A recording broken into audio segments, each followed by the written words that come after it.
Clinton Miner here from Sage Sawtooth Bushcraft.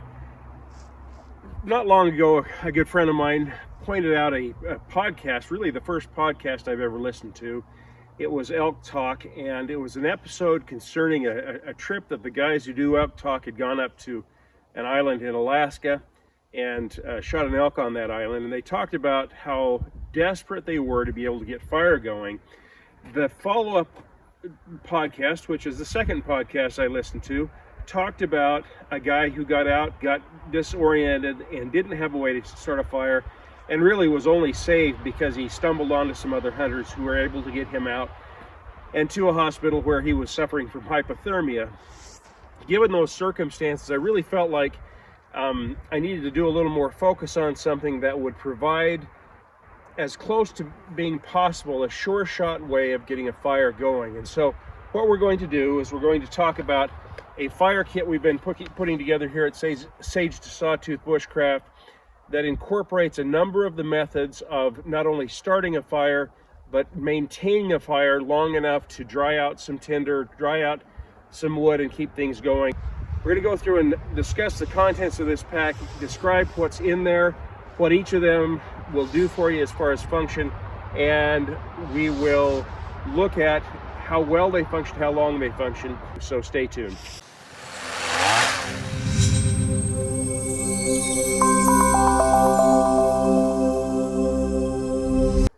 So what I'm going to go ahead and do is just go through and look at the contents of this bag and talk a little bit about what each content will do for you. And then, as I said in subsequent videos, we're going to show each of those products and how they perform. It's about 32 degrees out here. We are on the Payette River, and it is a gorgeous day. So let's go ahead and take a look. We're going to look at each of these products. So the first thing I'm going to pull out is the None Your Beeswax Fire Extender. That is a product that we've had for quite a while. It's a product that has worked phenomenally well in everything we've done. It is these little rounds that have been soaked in our formula that we put together. We will use a quarter of one of those rounds and give you some idea of how long that'll burn in the subsequent video. These are a fire extender. These will give us the chance to keep a flame going for a little more than 3 minutes, and thereby allow us to actually have some heat to get that material, the natural material we get together, dried out and burning. So that's what that is, the None Your Beeswax Fire Extender. The next item we're going to pull out is kind of a two-part product, and that is just some basic good old fat wood. We put together a little package of that here, if it'll let me in. And what we've got are some fat wood sticks. Now the reason this is two-part is because I can shave this and throw a spark onto it with a ferro rod. I'll show you here in a minute, and that will get us our flame. Besides that, we can use this as an actual fire extender, and it'll burn for a number of minutes. So we'll go ahead and take a look at that in just a moment. Also in this package, we have some of our long match product. The long match is a tube that has waxed jute twine in it. That allows us to get that lit and have an extended burn flame match, as it were, that we can keep things going. We can, without having to cook our thumb or burn up our lighter, we can get this lit and use it to make sure that the flame stays lit pretty much as long as we want. So we'll take a look at that as well. We also have a very substantial Ferrocerium rod that will give you thousands and thousands of lights, and we'll use that with the fat wood to get a flame going.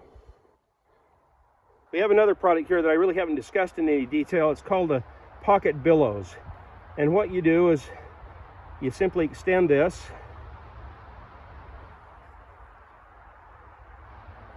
and by blowing in the large end, I can billow or blow oxygen onto the fire through the small end and do two things.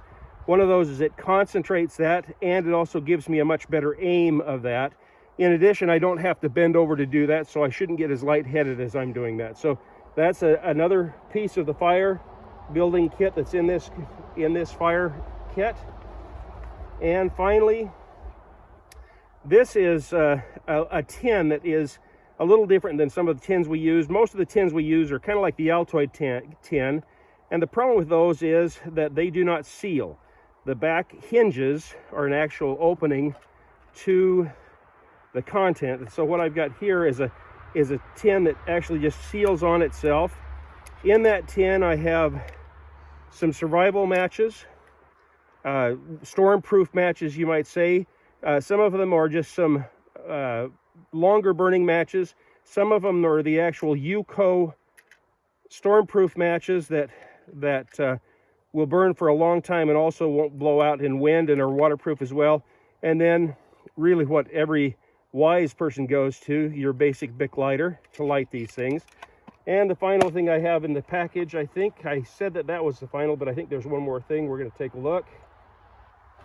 And that is a full package of Yuko stormproof matches. So this kit has got a fairly substantial, varied way of lighting fires. Most of, if not all of the products in this pack are either water resistant or truly waterproof, so we don't have to worry about if this gets soaked, we can still get the fire going. And all of them are calculated not only to get a flame, but to have a flame that'll burn for a lengthy period of time. So we'll go ahead in the follow-up videos with this and show each of those fire extension methods and show how long they can burn, or show at least some indication of how robust and how long their flame will last. So stay tuned for the next videos. Remember, as we say here at Sage Sawtooth Bushcraft, if you're prepared, you're never really lost. If you enjoy these videos, make sure to give the thumbs up, subscribe if you haven't already, and go to sagetosawtoothbushcraft.com and look for the products that we are demoing here today. Thank you.